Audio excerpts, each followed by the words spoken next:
Very good morning, everybody. Today I will start the chapter oscillation. In the oscillation, the simple pendulum.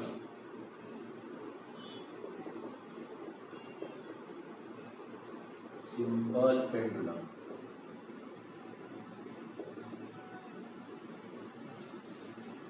Simple pendulum. So, what is the definition of ideal pendulum? Ideal simple pendulum.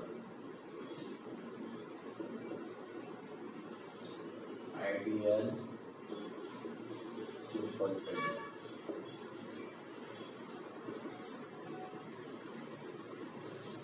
What is the definition of the ideal simple pendulum?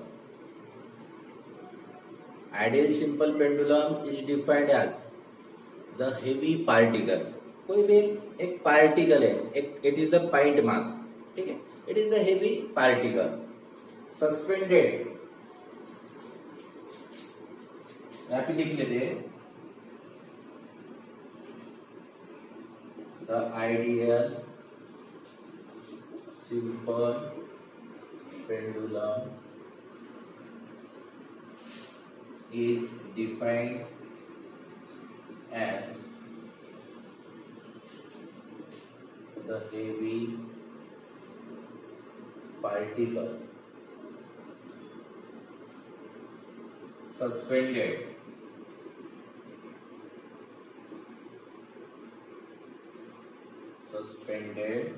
from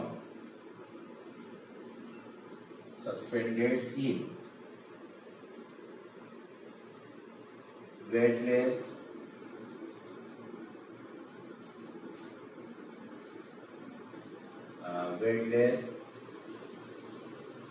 twistless and inextensible string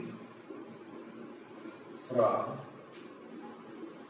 rigid support. Okay. What is the ideal pendulum? Ideal pendulum is defined as the heavy particle. कोई भी एक heavy particle है, suspended, उसको suspended के in weightless means हल्का, it is negligible weight, weightless, twistless और twist नहीं होगा, and inextensible string from rigid support. It is called a ideal simple pendulum. And simple pendulum, what is the definition of simple pendulum? Simple pendulum is defined as, simple pendulum की अगर definition देखें तो simple pendulum is defined as the heavy metal sphere, it is called a bob. उसको sphere को अपन Bob बोल सकते हैं. तो यहाँ पे लिखना है हेवी पार्टिकल की जगह हेवी स्पीयर, ब्रैकेट में बॉब लिख सकते हैं. Suspended in light and inextensible string, twistless वगैरह नहीं भी लिखा तो चलता है. यहाँ पे लिखना है light and inextensible string from the rigid support. It is called a simple pendulum. Then in the simple pendulum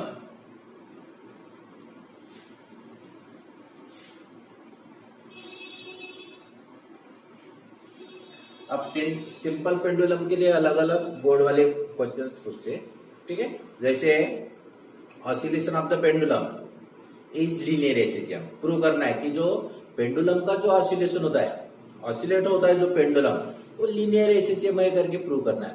और दूसरे टाइप से और आता है कि obtain an expression of A time period of simple pendulum. आपको टाइम पीरियड निकालना है सिंपल पेंडुलम का. तो what is the time period of the simple pendulum.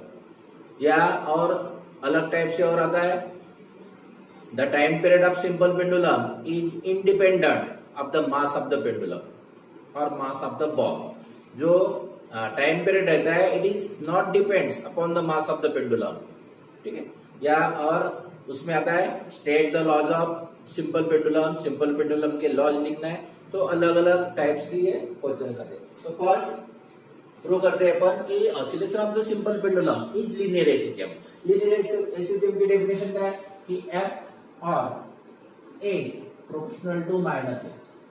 एक तो force directly proportional to minus x और a proportional to minus x, and a force is directly proportional to the displacement, and force and displacement are opposite direction या acceleration और force. तो ये अगर formula अगर prove करते हैं तो अपन लिख सकते हैं कि oscillation of the simple pendulum is linear SHM. Consider this is the rigid support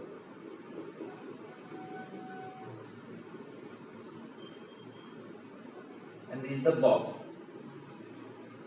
Then the distance from the rigid support to the center of mass of the ball. Ball का जो centre of mass है और rigid support का point है यहाँ पे अपन ने सस्पेंड किए, कनेक्ट किए, उसको बोलेंगे it is the length of the simple pendulum. It is called length, it is the length of the simple pendulum. L is the length of the simple pendulum. Then O is the mean position. Without oscillation of the pendulum, pendulum को oscillate न करते हुए, अगर उसको अगर oscillate नहीं करते, कोई भी चीज अगर रेस्ट है, स्टेडी है, इक्विलिब्रियम पोजीशन पे अगर है, तो उसमें there are two forces act होते हैं। कोई भी चीज के ऊपर सबसे पहले दो फोर्स एक्ट होते हैं। इसमें एक फोर्स एक्ट होगा is the tension of the string along the string और एक्टिंग वर्टिकली अपवर्ड डायरेक्शन, और एक जो फोर्स एक्ट होगा mg is the weight acting vertically downwards. There are two force. अब दोनों फोर्स क्या है? They are equal but in the opposite direction. दोनों एक दूसरे को अपोजिट डायरेक्शन है और दोनों इक्वल है। इक्वल है इसका मतलब दोनों एक दूसरे को कैंसिल करते हैं। ठीक है। Then when the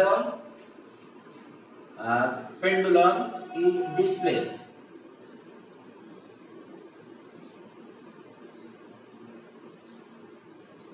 it is display.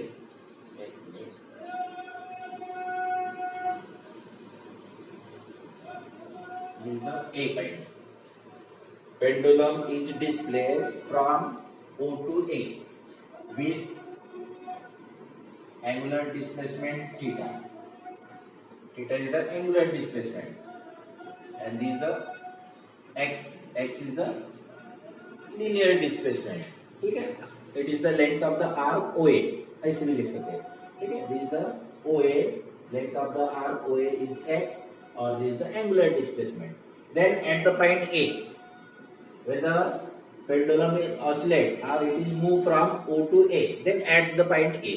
अब A पॉइंट में क्या होता है कि जैसे ही पेंडुलम ऑसिलेट होता है, it is moving from O to A, तो A पॉइंट पे क्या होता है? रुकता है, और रुकने के बाद क्या होता है? रिटर्न आता है इन द बैकवर्ड डायरेक्शन। बराबर। अब रिटर्न क्यों आता है? कि उसमें रेस्टोरिंग फोर्स प्रोड्यूस होता है। ठीक है। और रेस्टोरिंग फोर्स का फंक्शन क्या है? It is return, it is regain its original position, it is regain towards the mean position. ये क्या करता है कि रेस्टोरिंग फोर्स उसको हेल्प करता है and it is regain towards the mean position. O point की तरफ वो उसको रिटर्न लेता है। इसका मतलब क्या है कि रेस्टोरिंग फोर्स की डायरेक्शन है फ्रॉम ए टू ओ। ठीक है।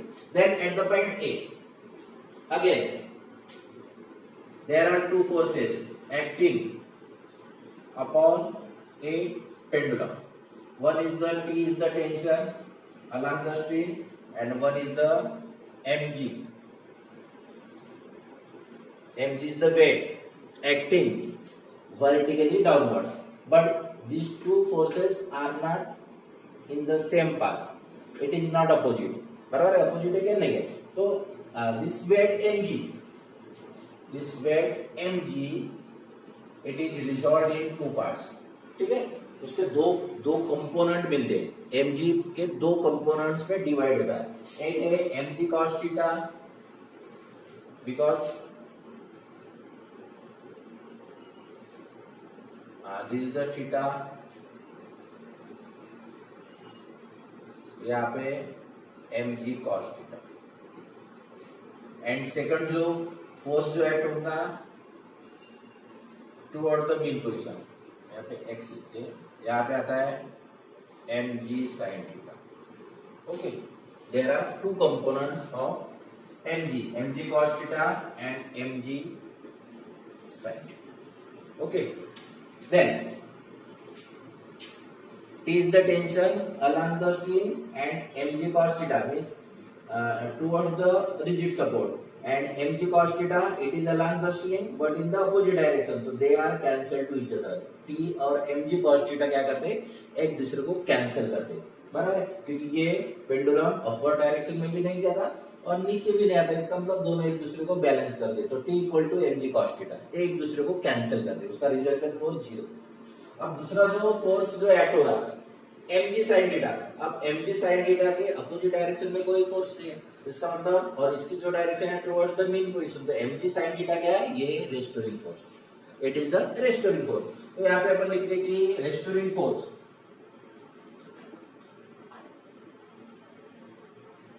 F equal to minus mg sin theta 1, F equal to minus mg sin theta. अब माइनस साइन क्यों लगा है इसमें, because the force and angular displacement की डायरेक्शन ये है और रेस्टोरिंग फोर्स की डायरेक्शन ये है, तो they are in the opposite direction, so force और एंगुलर डिस्प्लेसमेंट ये दोनों की डायरेक्शन अपोजिट है, इसलिए यहाँ पे नेगेटिव है। But theta is very small, बराबर है।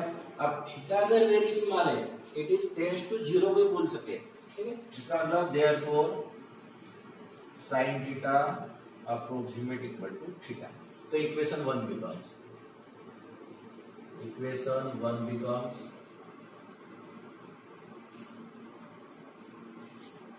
F equal to minus mg theta,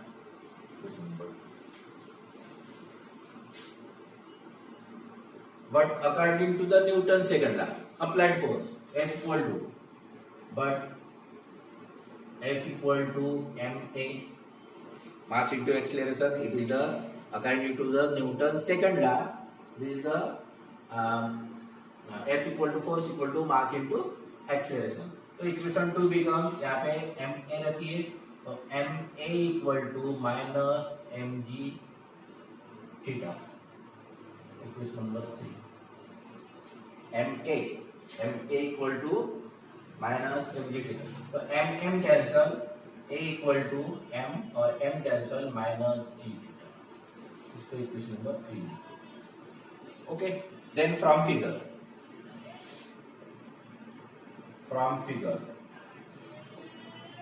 angle equal to length of arc OA divide by radius, तो angle theta length of arc OA x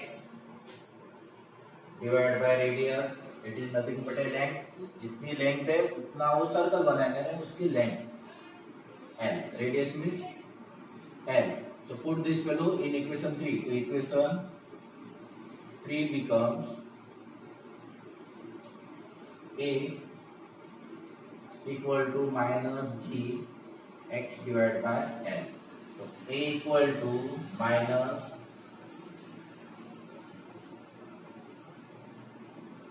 G divided by L into x, equation number 4, since G and L are constant, so A proportional to minus, fifth number, acceleration is proportional to minus x, this is the fifth number. Then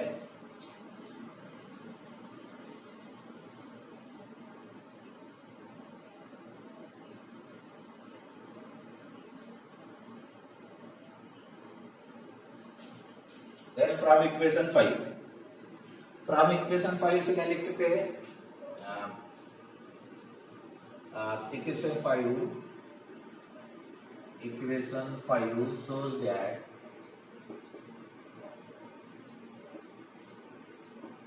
the acceleration is directly proportional to displacement and its direction opposite to displacement.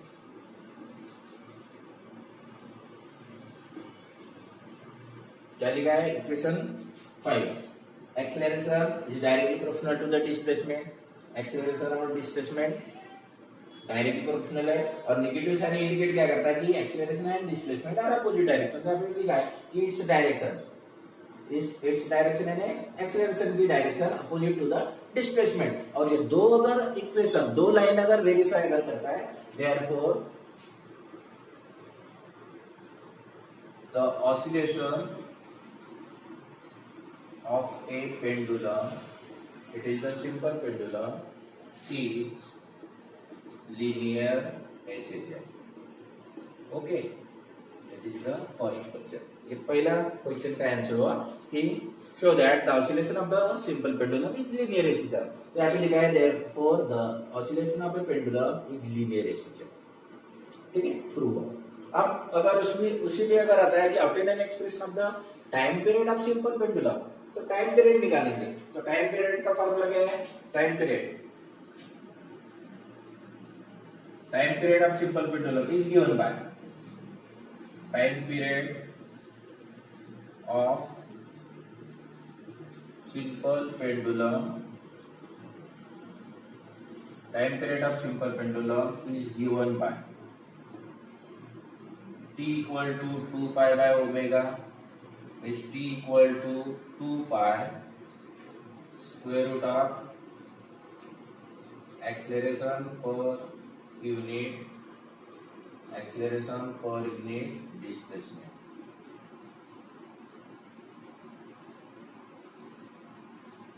Acceleration per unit displacement, इसको equation number लिखते हैं ऊपर. अब t equal to 2 pi by omega ये formula है और omega की value क्या लिखा अपने square root of acceleration per unit displacement. अब square root of acceleration per unit displacement कहां से आया? जैसे अपन ने इसके पहले omega square equal to k by m लिखा था, जहां पे अपन ने set up the differential equation in linear SHM. तो omega square equal to k by m, तो ओमेगा इक्वल टू क्या आता है? Square root of k by m. अब square root of k by m की वैल्यू निकालना है acceleration divided by displacement, क्योंकि ओमेगा की जगह अपन ने square root of k by m लिखेंगे. अब k बाय m की value acceleration per unit displacement कैसे आता है कि जैसे f equal to according to the definition of linear SHM f equal to क्या लिखते हैं अपन? kx. अब f यानी ma equal to minus kx, तो a by x equal to minus kx k by m. अब इन मैग्नीट्यूड के form में अगर लिखते हैं तो acceleration per unit displacement equal to k by m magnitude के फॉर्म में. इसका मतलब k by m square root में, तो स्क्वायर रूट में अपन निकालेगा acceleration per unit displacement. Okay, then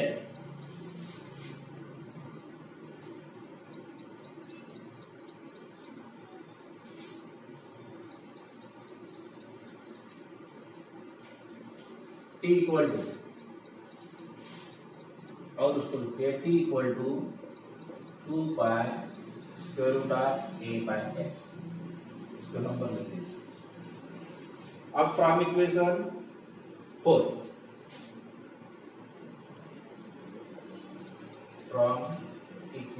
4, in magnitude form. अब मैग्नीट्यूड फॉर्म में क्या होगा? a divide by x equal to a, और ये x लेफ्ट में लिखा तो divide by x equal to minus g by l. तो मैग्नीट्यूड के फॉर्म में लिखना है only g by l. Put this value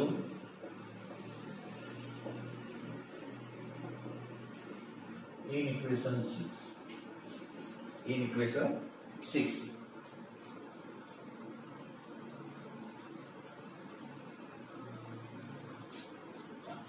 Put this value in equation 6. x by a by x की जगह क्या लिखेंगे? g by l.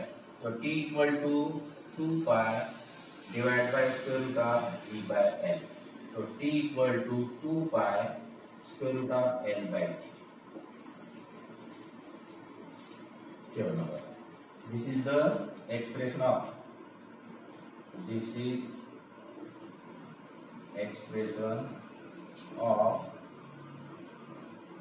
time period of simple pendulum. इसका एक्सप्रेशन है, this is the expression of time period of simple pendulum. ये question number 2. अगर आपको बोल दे कि obtain an expression of the time period of simple pendulum, तो यहाँ तक आपको लिखना है, this is the expression of time period of simple pendulum. और उन्होंने बोला कि oscillation of the pendulum is linear in system, तो यहाँ तक ही लिखना है. ओके, अलग अलग. अब अगर बोला कि show that the time period of simple pendulum is independent, time period of simple pendulum is independent of the mass of the pendulum. अब time period ये independent है, it is not depends upon the mass of the pendulum. तो equation 7 ये क्या conclude कर रहा है? From equation 7 the mass of the pendulum is absent. बराबर है, यहाँ पे mass की टर्म है क्या? नहीं है. t यानी time period, 2 pi constant है, square root of L, L is the length of the pendulum, G is the expression due to gravity. तो इसमें मास की टर्म नहीं. इसका मतलब क्या है कि time period of the simple pendulum is independent of the mass of the pendulum. ये इक्वेशन निकालना और इसी में लिखना है कि mass is absent in this equation. Therefore time period of simple pendulum is independent of the mass of the pendulum. यहां तक लिख दे. उसके बाद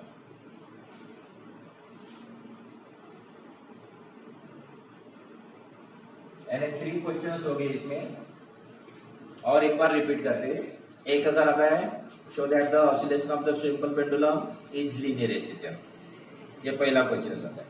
ठीक है, अगर ऐसा करना है दूसरे टाइप से कैसे आता है कि time period of simple pendulum is not depend, time period obtain an expression of the time period of the simple pendulum, time period निकालना है.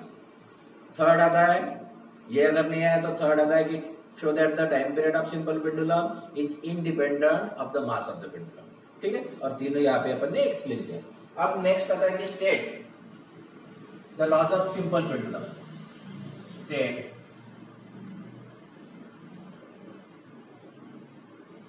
The laws of simple pendulum.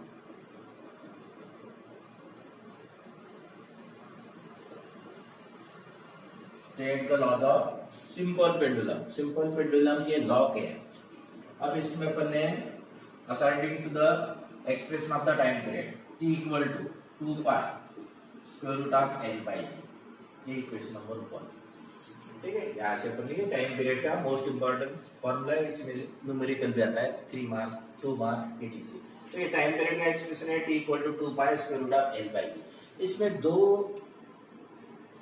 जो लॉ है वो इजीली आप इस फॉर्मूले से इजीली लिख सकते हो. देखिए इधर first law, it is the law of length भी बोल सकते हैं. फर्स्ट लॉ क्या है? यहाँ पे टी रखना, 2 पाई और जी को कांस्टेंट, यहाँ पे proportional to square root of m. Second T लिखना प्रोपोर्शनल टू, अब square root of g, small g जो है वो डिवाइड में, तो 1 by square root of g. यहाँ पे जी इज कांस्टेंट और यहाँ पे एल इज कांस्टेंट. ठीक है, 2 लॉ बन गए. अब उसको सेंटेंस में लिखना है. फर्स्ट लॉ लिखेंगे, ठीक है, time period of simple pendulum. Time period of simple pendulum is directly proportional to, directly कब लिखते हैं कि न्यूमरेटर पे अगर वैल्यू है, और इनवर्सली कब लिखते हैं कि अगर डिनोमिनेटर में वैल्यू. तो यहाँ पे न्यूमरेटर में वैल्यू है, तो time period of simple pendulum is directly proportional to square root of length of the pendulum. Square root of length of the pendulum, पहला लॉ. दूसरा law, time period of simple pendulum is inversely proportional to square root of, inversely क्यों? क्योंकि divide में. तो time period of simple pendulum is inversely proportional to square root of acceleration due to gravity. Acceleration due to gravity कहाँ पे? Square root में, और divide में, इसलिए इनवर्सली. थर्ड लॉ लिखते हैं यहाँ पे,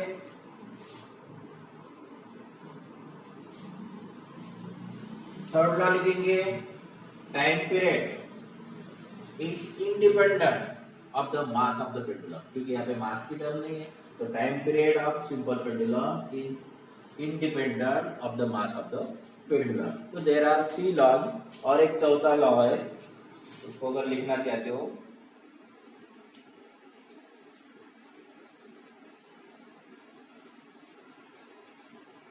और एक लिख सकते हैं कि time period of simple pendulum, fourth number, ये थर्ड नंबर हुआ, T is not depend upon mass of pendulum. वैसे ही चौथा लिख सकते हो आप, T is not depend upon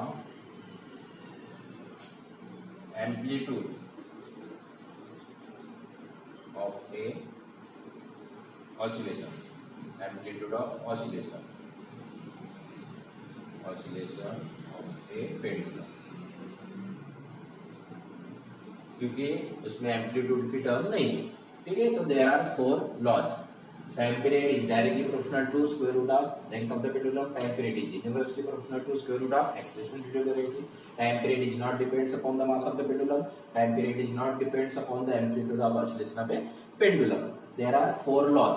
तो 2 मार्क के लिए अगर आता है तो state any 2 laws of simple pendulum, ऐसा आता है. There are state any 2 laws of simple pendulum, तो 2 ही लॉ आपको लिखना है, ठीक है.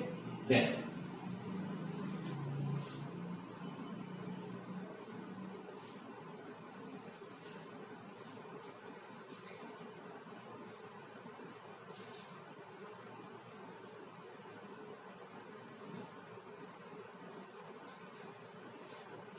Second pendulum,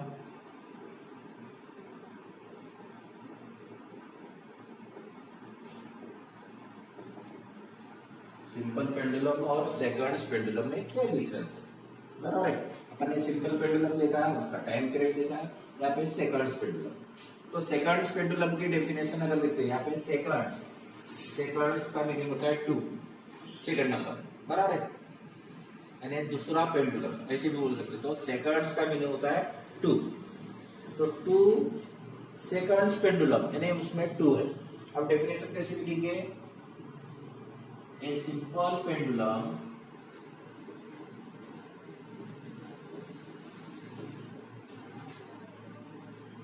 whose time period is 2 seconds.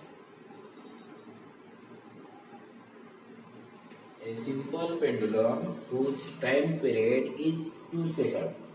Simple pendulum रहता है, उसका अगर टाइम पीरियड यानी एक 1 ऑसिलेशन पूरा करने के लिए उसको अगर 2 सेकंड लगते तो अपन उसको सेकंड पेंडुलम बोलते. Simple pendulum which time period, उसका टाइम पीरियड कितना होना चाहिए, 2 सेकंड. अगर 2 सेकंड अगर उसका अगर टाइम पीरियड है तो it is called A second pendulum. 2 second is called second pendulum.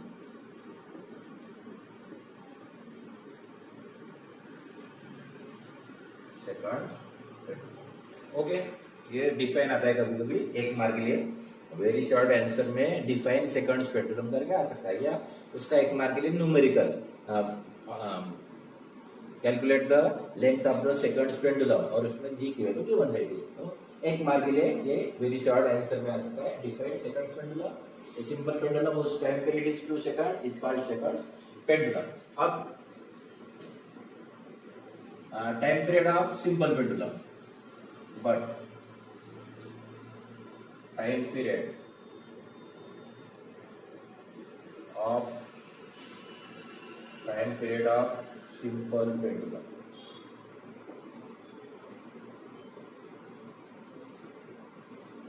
Simple pendulum का टाइम पीरियड क्या है, T equal to 2 pi square root of L by G, बराबर.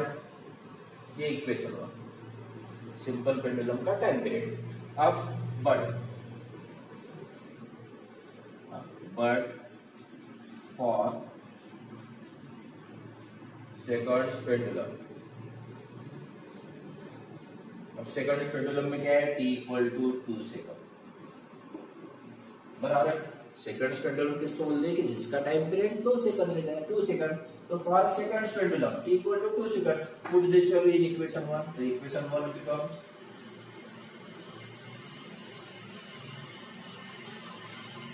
टी की जगह 2 रखिए, 2 equal to 2 pi square root of n by G. अब 2 cancel, या 2 divide by 2 equal to pi square root of L by G. 1 equal to pi square root of L by G, क्योंकि 2 cancel तो 1 रहेगा। इसको squaring कीजिए, squaring on both sides. तो 1 का square 1, तो 1 equal to pi square root निकल जाएगा L by ji.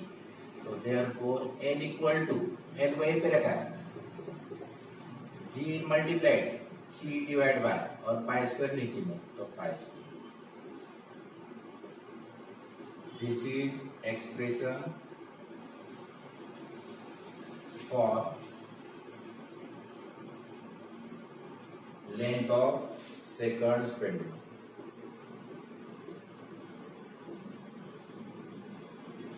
This is the expression for length of seconds pendulum. तो L equal to G divide by pi square, pi square fix रहेगा। अब G की value given अलग अलग जगह पे अलग अलग वैल्यूज गिवन रहेगी, तो G की वैल्यू डिपेंड करते हैं कि G की वैल्यू कितना है। तो G की वैल्यू अगर गिवन है तो आप L length of the second pendulum निकाल सकते हो।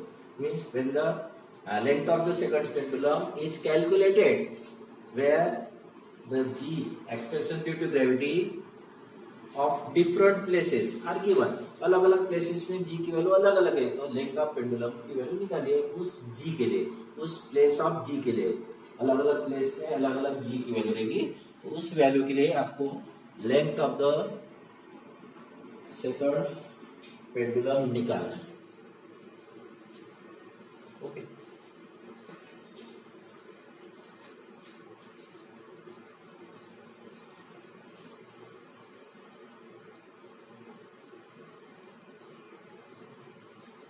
तो ये